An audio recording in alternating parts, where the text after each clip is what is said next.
ilikuwa ni mbali, lakini alifika kwa mguu. Kuna safari nyingine ambazo alitumia boti, pia aliweza kufika. Tunajifunza kwamba alihubiri maeneo mengi. Alihubiri baharini, bichi kule, alihubiri makanisani, alihubiri katika mikutano mikubwa. Lakini siku moja alitembea kutoka Galilaya akielekea Tiro. Alitoka Galilaya kuelekea wapi? Huko Tiro alikuwa alienda kwa miguu, lakini alienda kwa mtu mmoja tu. Yaani yeye hakuwa na kusudi la kuwatafuta wengi, lakini alikuwa na kusudi la mtu huyu. Yawezekana siku ya leo hilo kusudi ambalo Yesu analitaka ikawa ni wewe. Wakati akielekea Galilaya, tuende katika kitabu cha Mathayo Mtakatifu sura ya 15. Tutaanza na ule mstari wa 21. Mathayo Mtakatifu sura ya 15 na ile aya ya 21. Ndio. Yesu akaenda pande za Tiro na Sidoni. Ndio. Na tazama, mwanamke Mkanaanayo wa mpaka ile akatokea, akapata sauti akisema. Tusubiri. Wakati Yesu ametoka Galilaya, amefika Sido na Tiro, kulikuwa na mwanamke mmoja. Katika tunapoendelea kusoma maandiko, Biblia inasema Yesu alipokuwa akipita mahali popote alikuwa na mkusanyiko wa watu wengi. Sasa siku hiyo wakati anapita, yuko na wale wanafunzi wake, anasikia sauti ya mwanamke anaita. Mwanamke huyu alikuwa ni nani? Na kwa nini mwanamke huyu alikuwa anapaza sauti? Na kwa nini mwanamke huyu Yesu apite ndipo amwite? Kwa sababu kipindi kile wanafunzi wa Yesu walikuwepo. Kwa sababu kipindi kile wachungaji walikuwepo. Kwa sababu kipindi hicho hata wainjilisti walikuwepo. Lakini alisema nitasubiri Yesu atakapopita nitaita. Tuendelee msomaji. Akapasia sauti akisema, unirehemu Bwana, mwana wa Daudi. Wakati yule mwanamke anapita, amemwona Yesu, akasema hapa ndipo uponyaji wangu utapatikana. Kwa sababu aliona kwamba pale mahali anapoishi mtume wangu, aliona kwamba hawa watu ninaoishi nao hapa wanao uwezo wa kusema neno. Hawa watu ninaokaa nao wanao uwezo wa kutamka jambo na mtumishi wangu akapona, lakini ninamtaka Yesu. Alipopaza sauti, lakini kumbukeni huyu mwanamke ni mgeni. Yaani mgeni aliweza kutambua ya kwamba mahali hapa Yesu yupo kuliko wenyeji waliokuwepo. Alipopaza sauti anamwambia, sikiliza nikwambie Yesu, binti yangu amepagawa na pepo, naomba uponye. Mwanamke ametoka, amekwenda, moyo wake umepondeka. Anajua nikifika mahali hapa nitapata msaada. Yuko mtu mmoja mahali hapa ametoka mahali alikotoka. Amekuja ameumizwa moyo, amekuja amejeruhika. Anajua nikifika Togo nitamwona Yesu. Yuko mwanaume mmoja ametoka katika mambo yake huko, akili yake imechoka. Nikifika kanisani nitakwenda kupigwa. Sasa anapoingia ndani ya kanisa anakutana na nini? Mwanamke huyo alipomwita Yesu, anaeleza shida yake, lakini sikiliza majibu ya Yesu. Twende msomani. Wala yeye hakujibu neno. Yesu hakujibu neno lolote. Hebu piga picha ni wewe. Watoto wako wamelala njaa nyumbani. Unaenda kwa mtu fulani, unategemea utapata kitu.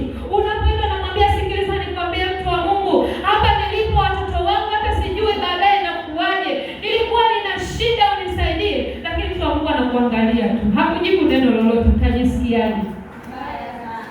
Mwanamke huyu hakujibu, yeye hakuwaza yale maneno ya Yesu aliyojibu, lakini aliendelea kumsihi. Yawezekana uko mahali hapa, umetoka umevuka mambo mengi, umekuja katika kanisa la Togo, unatamani muone Yesu, lakini yuko mtu mmoja mahali fulani anakukatisha tamaa.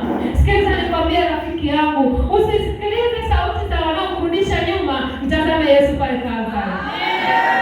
Mwanamke huyu pamoja na yote aliyoambia, wanafunzi pia walikuwa na majibu. Twende msomaji, wanafunzi walijibuje? Na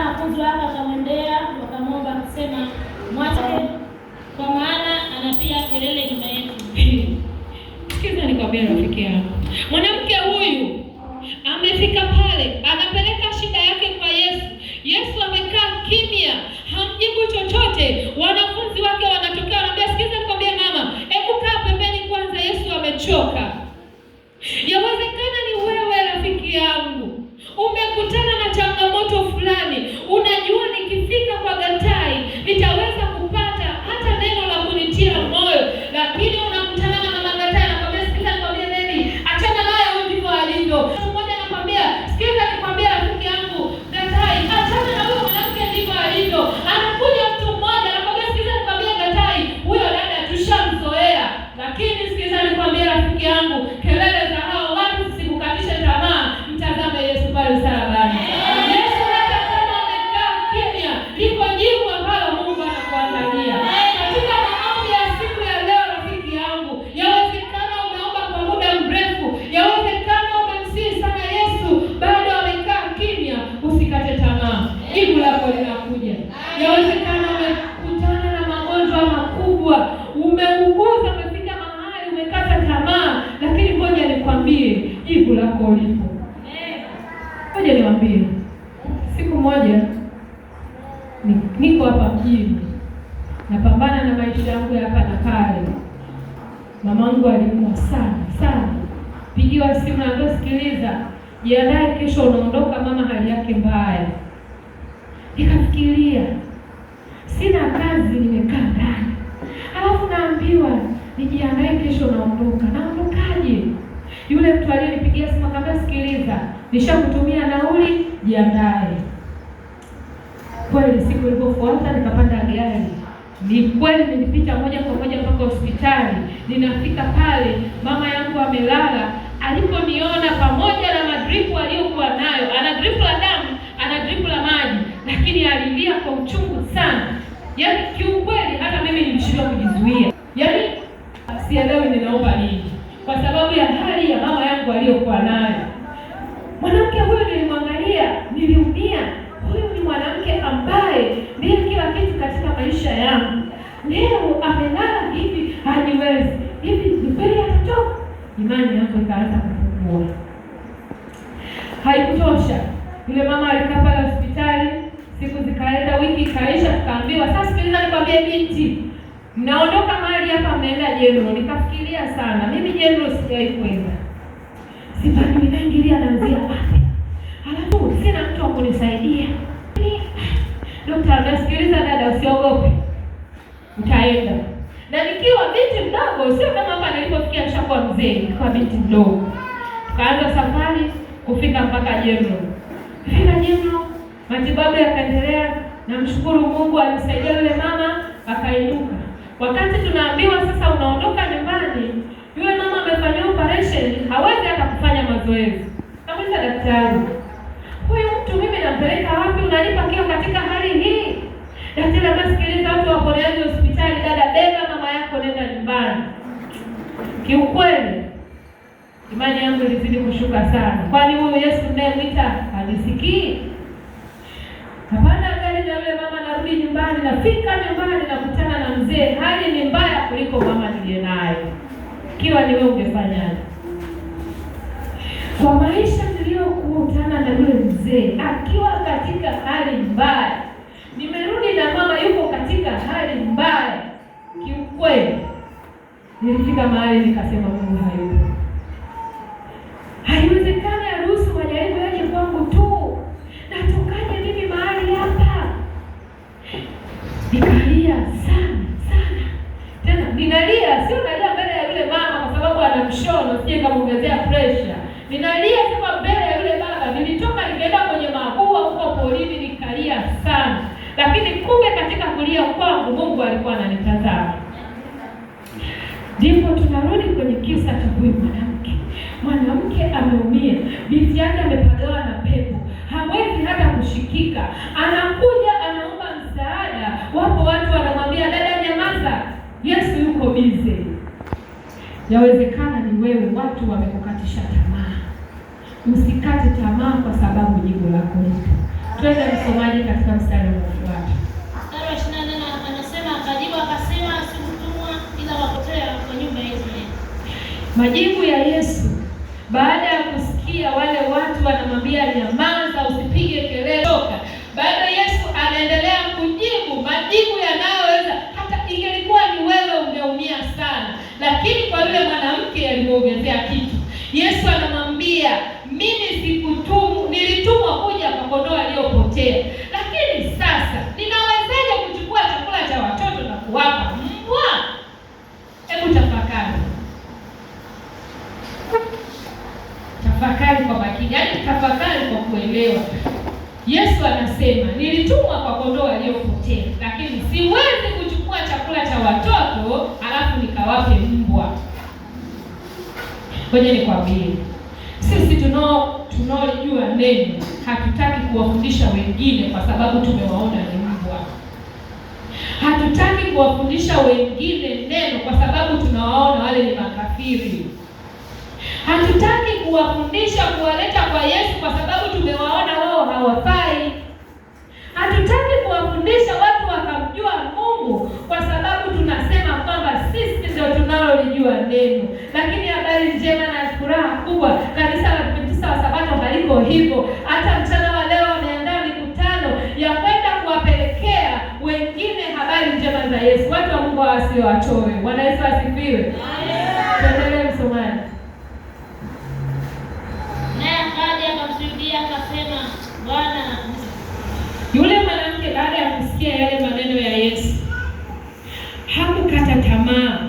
Pamoja na zile kelele za wale wanafunzi wake, hakukata tamaa, bali yule mwanamke alijishusha, akapiga magoti, akamwambia, Mwana wa Daudi, unirehemu. Tena akamuita kwa majina, kama sisi tunapofundishwa ya kwamba tunapotaka kuomba, muombe Mungu kwa kutaja jina lake. Muombe Mungu kwa kusema wewe niko na uko mahali hapa. Muombe Mungu kwa kusema kwamba wewe ndiye ulikuwepo na upo hata sasa. Alitaja jina la Mwana wa Daudi, unirehemu. Je, wewe unapoomba unaombaje? Unaomba kwa miungu, unaomba kwa Mungu? Mwanamke huyu akasema, Mungu, Mwana wa Mungu, ninakusihi unirehemu, ninayo shida. Lakini hata katika meza yale makombo yanayodondoka mbwa hujipatia. Hebu malizia leo fungu, mtu wa Mungu. 26 anasema, akajibu akasema, si vyema kutoa chakula cha watoto na kuwatupia mbwa. Ndio. 27 akasema, ndio Bwana, lakini hata kuwa hula makombo yatokayo mezani kwa zao. Bwana Yesu asifiwe. Hata katika meza yale makombo yanayodondoka mbwa hujilisha. Kwa nini anasema hivi? Yule mwanamke akasema, hata kama hao mbwa watakula hayo makombo, kuna kitu watapata. Majibu ya Yesu anasemaje, rafiki yangu? Ndipo Yesu akajibu akamwambia, mama, imani yako ni kubwa, na iwe kwako kama utakavyo. Haleluya. Haleluya. Majibu ya Yesu anamwambia, mama, imani yako ulio nao ni kubwa sana. Mungu na akutendee kile ulichokiomba. Ndio maana ninakwambia majibu yako, Yesu yuko mahali hapa amebeba majibu ya maswali yako. Yesu yuko mahali hapa anajibu na yuko tayari kukujibu. Tatizo moja tu ni hili, je, unayo imani? Huyu mwanamke asingekuwa na imani, pamoja na yale maneno aliyokatishwa tamaa ya kwamba usimsumbue Yesu, kukaa kimya, ingelikuwa ni mtu mwingine angeondoka kwa ghadhabu akasema, huyu Mungu ni nini? Mimi namwambia nina shida yangu, lakini sasa mbona hanijibu? Amekaa kimya. Hakulalamika huyu mwanamke. Je, wewe katika maombi yako unayoyaomba, unapoona Mungu amekaa kimya, unalalamika au unaendelea kuweka imani kwake? Na kama unalalamika, rafiki yangu, nikutie moyo, hata kama Yesu amenyamaza, siku ipo ambayo atakujibu kile unachokitaka. Bwana Yesu asifiwe. Mwanamke huyo aliweka imani, akasema kwamba hata kama yale makombo yanayodondoka mbwa hula. Ndipo Yesu anasema, sijawahi ona imani kubwa namna hii. Imani yako imekaa wapi, mtu wa Mungu? Ndio sisi tunaoambiwa maneno magumu kidogo tunakata tamaa, tunasusa kanisa? Ndio sisi ambayo tunaambiwa maneno kidogo tunakimbia ndoa?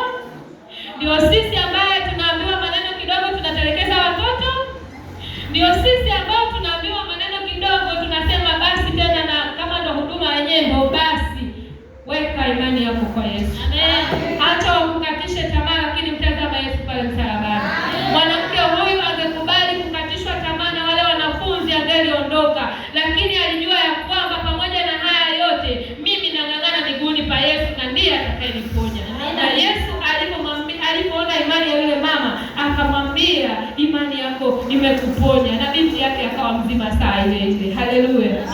Rafiki yangu, nikwambie mchana wa leo, acha wakukatishe tamaa. Tunaye kuhani ambaye alikubali kufanyika laana kwa ajili ya dhambi zangu na za kwako.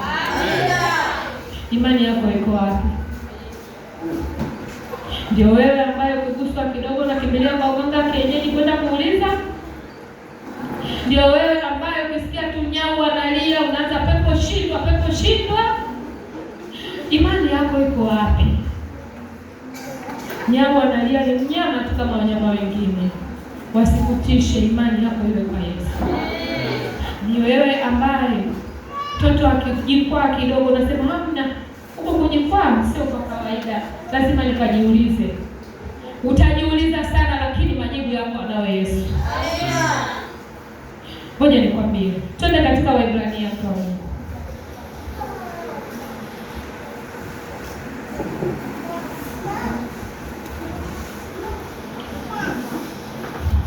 Twende katika Waebrania tunapofika mwisho wa somo letu.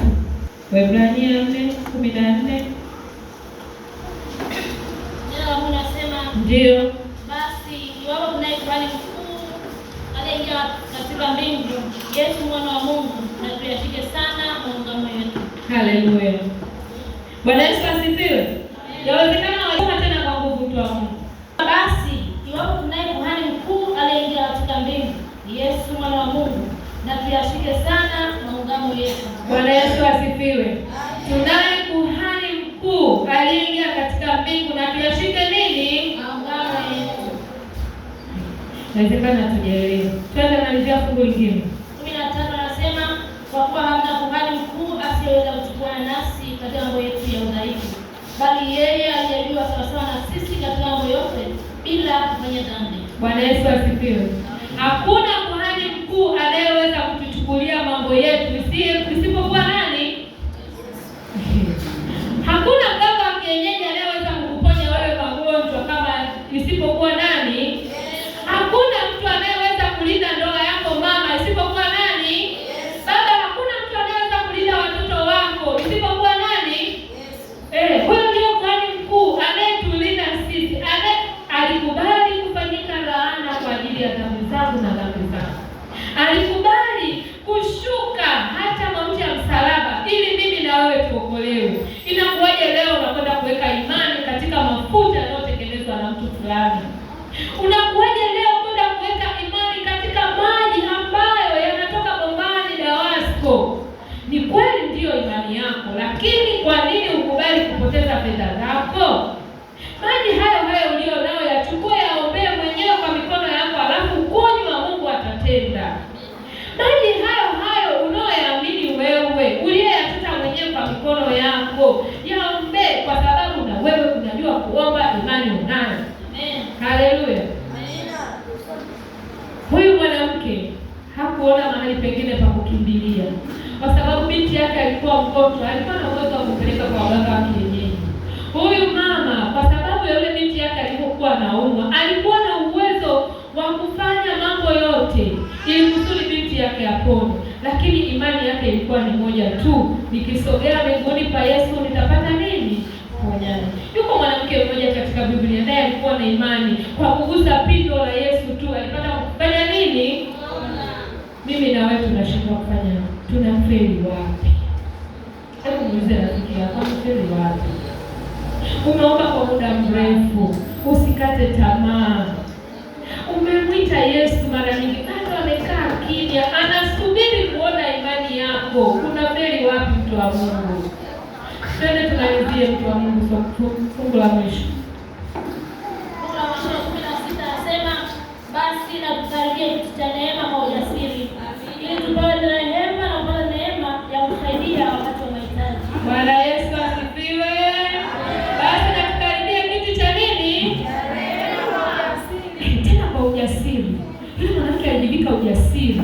akakaribia miguuni pa nani? Sasa unakwama wapi? Imani yako ni ndogo, ujasiri hauna. Hebu muulize rafiki yako, unakwama wapi? Ni ujasiri ndio umepungua au imani hamna? Tunapaswa kuwa na imani, watu wa Mungu. Pamoja na yote tunayoyapitia, tukikaribia kiti cha rehema, huyo ndiye anayeweza kutusaidia pasipo mtu yeyote. Hakuna msaada mwingine zaidi ya Yesu. Wanadamu watakusaidia, lakini itafika mwisho wanasema tumekuchoka. Wanadamu watakubeba, itafika mwisho watu wanakuambia ndugu yangu jishikilie. Lakini Yesu hawezi kukuchoka. Anakubeba mabegani kila itwapo leo. Hata kama watu wakakudharau kiasi gani, tazame Yesu. Tunapoenda kwenye na 30, kama ni tamaa yako, unasema kwamba nilitanga mbali, sikujua kama yuko mtu ambaye ana majibu yangu, nilichelewa kutangatanga huko na kule nikamsahau Yesu, lakini mchana wa leo nimetambua ya kwamba hata kama Yesu amekaa kimya, naamini iko siku atanijibu. Tunapoimba huo wimbo utakuja pamoja, tuombe rafiki yako. Wote tumepungukiwa na imani, tumuombe Mungu mchana wa leo atujaze imani. Haleluya. Twende kwa namba 130.